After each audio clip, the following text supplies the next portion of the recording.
Quería comenzar con una introducción estableciendo el tema de democracia. Ecuador es un Estado constitucional de derechos y justicia social, democrático y soberano. Dice el artículo 1 de la Constitución de la República, la soberanía radica en el pueblo y la voluntad es el fundamento de la autoridad, su voluntad, y se ejerce a través de los órganos del poder público. Encontramos en la Constitución tres elementos, tres formas de democracia: democracia directa, democracia representativa y participativa. La directa corresponde a aquella en la que los ciudadanos participan de manera directa en la toma de decisiones políticas en lugar de hacerlo a través de sus representantes elegidos. Esto se lleva a cabo a través de los referendos, los plebiscitos de asambleas populares. Precisamente ahora vamos a ejercer el tema de democracia directa en esta convocatoria al referéndum y consulta popular, que de paso debemos señalar de manera muy franca, muy clara, que es una consulta innecesaria, una consulta en la cual se plantea algunos temas que le interesa al sector oligárquico, a las transnacionales y al propio imperialismo, y por eso se plantea esta opción de referendo y consulta popular. La democracia representativa es este tipo de democracia en la que los ciudadanos eligen representantes políticos para que tomen decisiones en su nombre. Estos representantes son elegidos a través de elecciones periódicas y son representantes responsables de responder a los intereses de los electores. Nosotros elegimos autoridades para Asamblea Nacional, para el aparato ejecutivo, la función ejecutiva, para los gobiernos provinciales, etcétera. Aspiramos que estos representen efectivamente los intereses de estos sectores. No necesariamente es así, pero esta es una forma de democracia. La democracia participativa, que enfatiza la participación activa de los ciudadanos en la toma de decisiones políticas a través de mecanismos como presupuestos participativos, consejos ciudadanos y asambleas populares. Buscan fortalecer la participación directa de la sociedad en la gestión de los asuntos públicos. La democracia ya no puede limitarse a una simple elección de representantes que ejercen el poder en nombre de los ciudadanos, sino que debe ser vista como un proceso continuo de participación ciudadana en la que la toma de decisiones sea dada por estos, así como la formulación de políticas públicas. El convertir la democracia exclusivamente en un proceso electoral no ayuda absolutamente en nada a lograr el bienestar que estamos aspirando. La participación democrática, encontramos que es el resultado de una construcción histórica que ha sido protagonizada por la movilización de las personas, pueblos, nacionalidades y grupos sociales en busca de mejorar sus condiciones de vida e incidir en la vida social y política del país. Esto lo dice Carrera Calderón en un escrito en el 2015. El derecho de participación está establecido en el artículo 95 de la Constitución de la República del Ecuador y consagra el derecho de los ciudadanos a participar en los asuntos de interés público a través de este tipo de democracia directa y comunitaria. Asimismo, el artículo 96 reconoce todas las formas de organización de la sociedad como expresión de la soberanía popular para desarrollar procesos de autodeterminación e incidir en las decisiones políticas públicas y en el control social de todos los niveles de gobierno. La participación ciudadana es un derecho fundamental y es una herramienta necesaria para toma de decisiones y fortalecimiento democrático. La ciudadanía activa, la democracia participativa y el control social son conceptos fundamentales en este tipo de participación. Ciertamente que este es un tema novedoso, diríamos, establecido en la Constitución del 2008 y que no creo que ha sido suficientemente utilizado. ¿Para qué sirve la democracia? ¿Cierto? La democracia, a juicio de muchos estudiosos, sirve para varios temas. Primero, para lograr una participación ciudadana, para lograr los derechos fundamentales, para rendición de cuentas y transparencia, para prevenir abusos de poder, ¿no es cierto? Para contribuir al desarrollo y la estabilidad de una sociedad. En definitiva, sirve para construir una sociedad con derechos, con justicia social y equidad. Para esto nos sirve la democracia. Exclusión. Veamos el tema, el otro tema que planteaba esta gran pregunta, que es esta situación en la cual ciertos individuos o grupos son marginados. Marginación que tiene que ver con temas económicos, sociales, políticos, culturales. En lo económico, no vamos a señalar las estadísticas, pero evidentemente observamos que existe exclusión desde la perspectiva de no tener empleo digno, de no contar con viviendas adecuadas, de no disponer de servicios básicos como salud, educación. La existencia de pobreza extrema genera una situación de exclusión. Pero también hay una situación de exclusión social, que es el discrimen y el aislamiento de ciertos individuos o grupos debido a sus características como raza, etnia, género, etcétera, y una exclusión política que en los últimos años la hemos visto de manera clarísima a través de mecanismos judiciales. De tal manera que ustedes pueden recordar que el partido, el movimiento Revolución Ciudadana en un momento determinado fue inclusive borrado de los registros como partido y tuvo que inscribirse con otras opciones. Esto y todo el proceso de lawfare que se ha dado en Ecuador y en América Latina es una forma de exclusión política que sufren los ciudadanos y las organizaciones.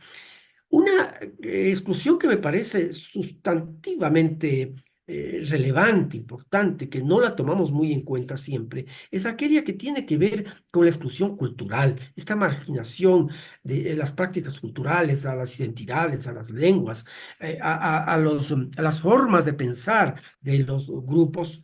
Finalmente, la exclusión en una sociedad puede tener consecuencias profundas y duraderas para los individuos y para la cohesión social en general.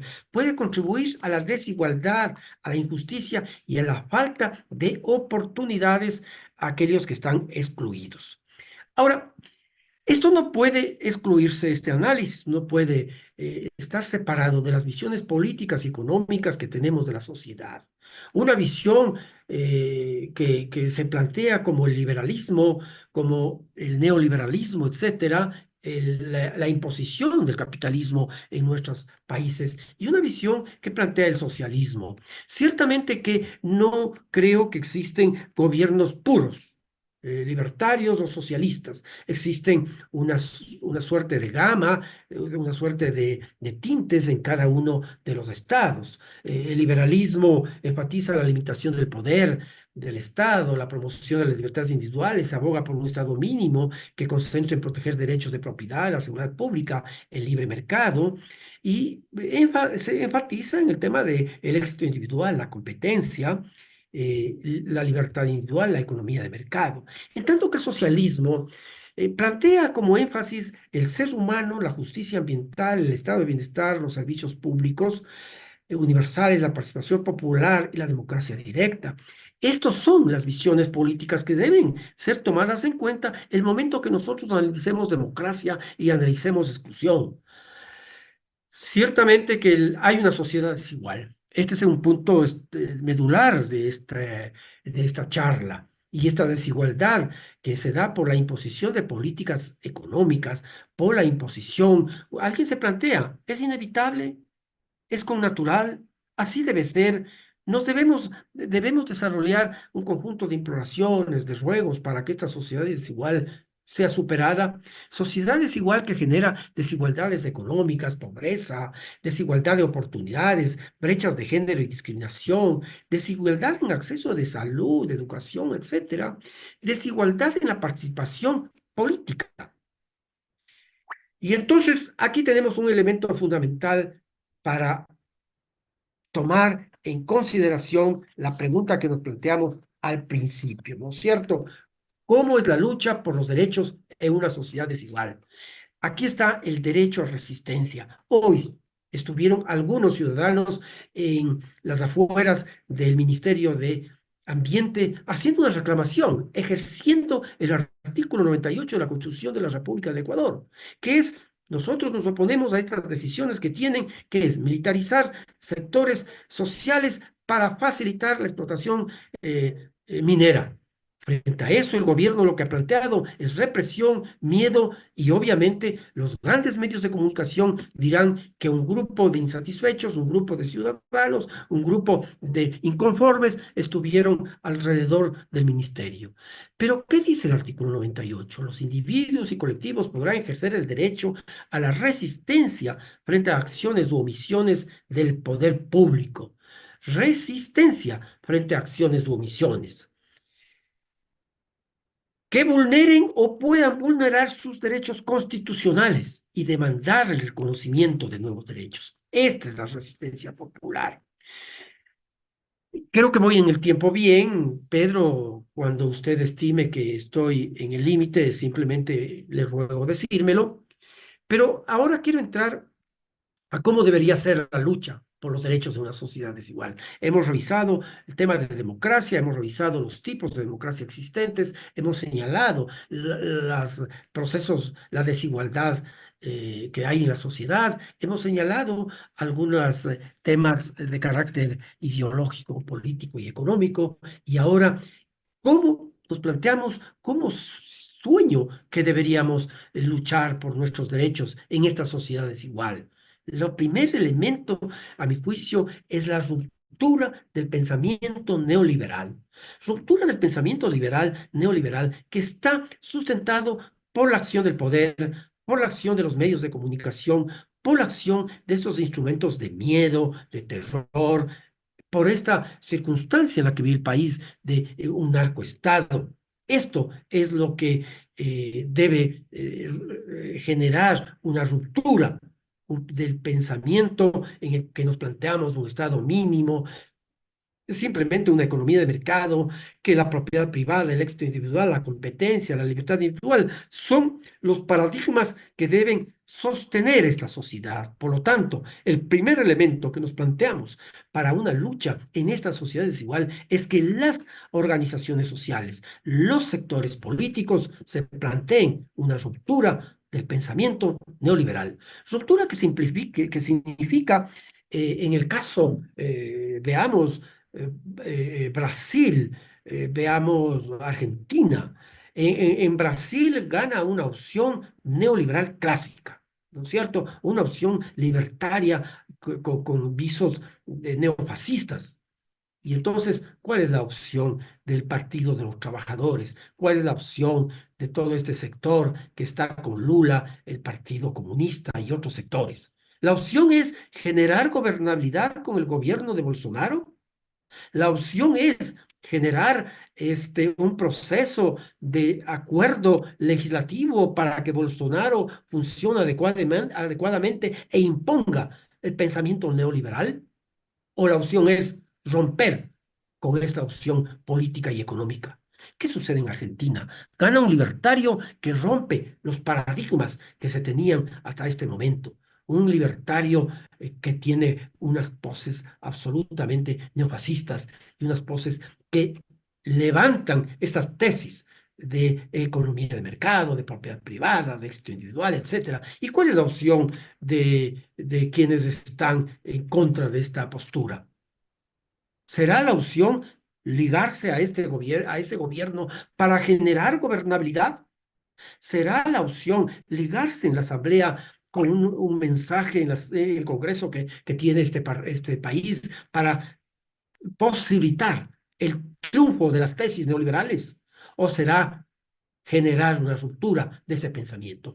Esto sucede en el país también. Los últimos gobiernos, el gobierno de Moreno, el gobierno de el presidente que fue echado de su puesto por decisión y voluntad del pueblo, ¿no es cierto? Lazo y este gobierno del señor Noboa merecen que nosotros hagamos un pacto para lograr, porque se trata del país, porque se trata de bienestar, porque se trata de mejorar las condiciones sociales y económicas del pueblo. Nos juntemos con este buen muchacho.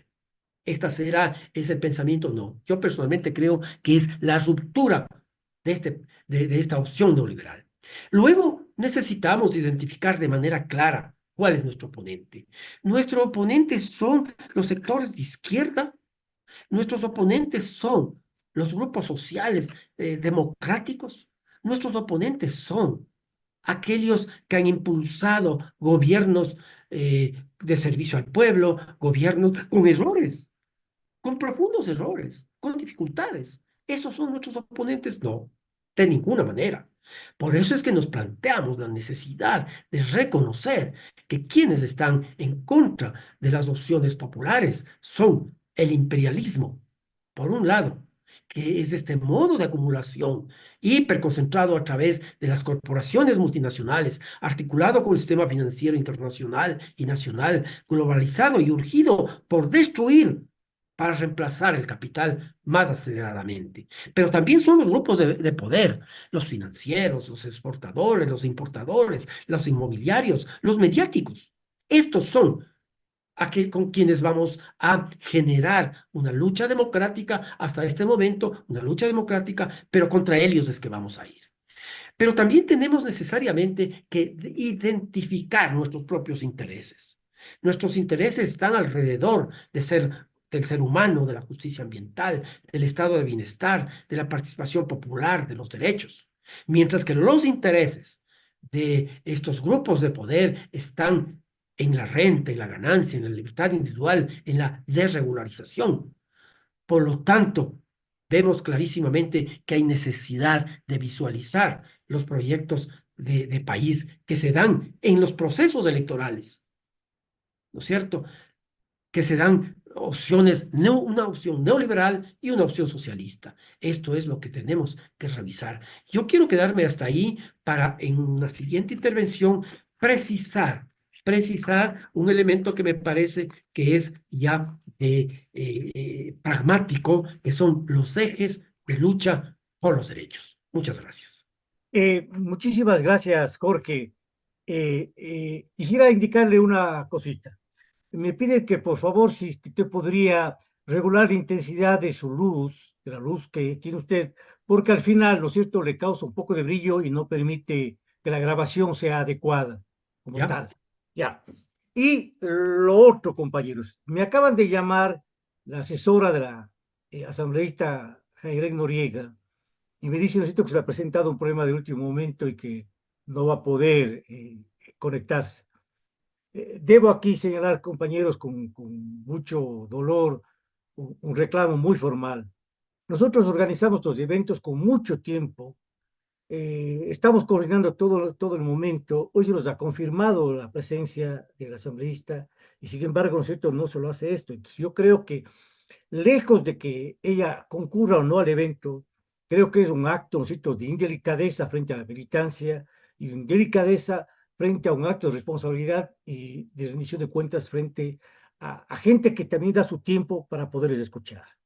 Dicho esto, compañeros, entonces tengo que pedirle, Jorgito, que por favor usted continúe con su exposición, lo haga en el tiempo adecuado para poderlo concluir tranquilamente y entonces después nosotros tendremos una ronda de preguntas y respuestas de tal manera que al final nosotros pueda usted eh, cerrar alguna de las cosas que se le quedó, pero siga usted adelante. Muchas gracias por su atención.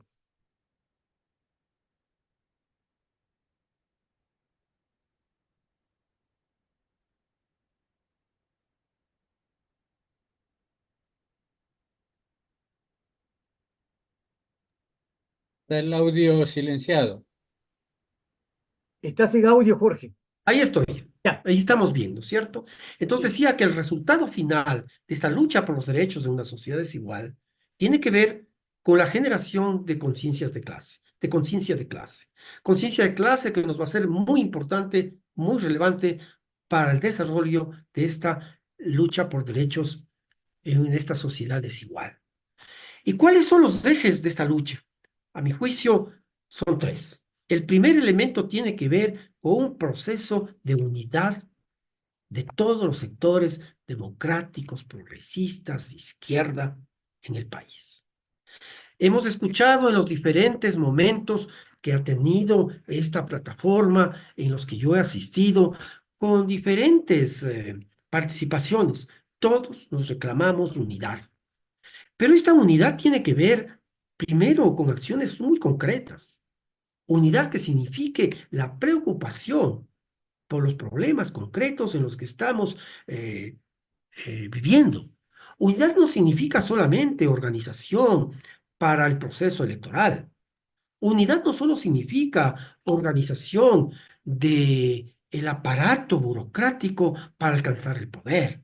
Unidad significa cómo logramos las diferentes fuerzas recoger un programa concreto,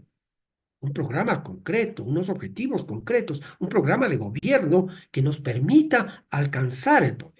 Un programa de gobierno que sea consensuado, un programa de gobierno que recoja los intereses concretos de los diferentes sectores y nos plantee una opción adecuada, una opción pertinente de lucha social y una acción pertinente de estrategia para alcanzar el poder. Es importante que en este proceso de unidad reconozcamos que el actor fundamental es el pueblo como sujeto político activo de la lucha por derechos y con sus organizaciones. Hay que reconocer, hay que reconocer que en el espacio de las organizaciones sociales, políticas, etcétera, existen organizaciones y organizaciones. Unas que tienen un carácter nacional, una estructura bastante bien organizada, una historia de lucha, etcétera. Frente a otras organizaciones que son del barrio, ¿no es cierto? No puedo comparar la organización barrial con esta organización inmensa del país que tiene toda una estructura funcional, orgánica, un proceso dinámico de capacitación, etcétera. Pero tienen que juntarse todos los sectores. Necesitamos que se permita la construcción de una hegemonía liberadora, sustentada en la formación en transformación cultural y en la generación de pensamiento crítico. En el tema de formación, siento que hemos hecho muchísimos esfuerzos, pero la formación tiene que ser en la lucha por los derechos. No estamos buscando en la formación de las organizaciones sociales, de los defensores de derechos, no estamos buscando que sean asambleístas, que sean ministros, que sean elementos del sector público. Estamos buscando que sean defensores de los derechos.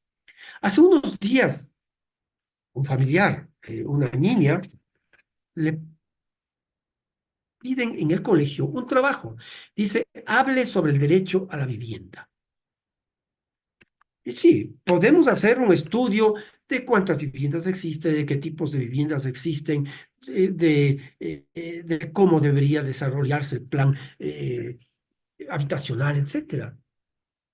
Pero cuando me consultan le digo, sí, niña, comencemos por lo que dice la Constitución.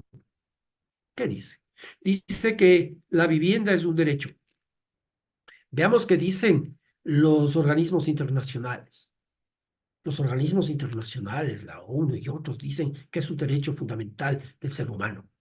Ah, pero ¿qué es vivienda? Porque la Constitución no dice solamente vivienda, dice vivienda digna.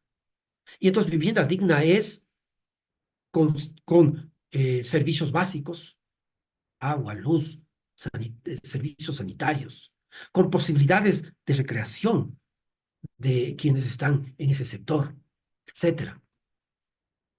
Ah, y dice, esto ha sido vivienda. Esto es lo que tenemos que enseñar en los sectores sociales. Y claro, inmediatamente salimos a la calle, salimos al Consejo Provincial, salimos a la alcaldía a pelear por nuestros derechos, a luchar por nuestros derechos, a obtener estos derechos que son la luz, el agua, el alcantarillado, la legalización de nuestras tierras.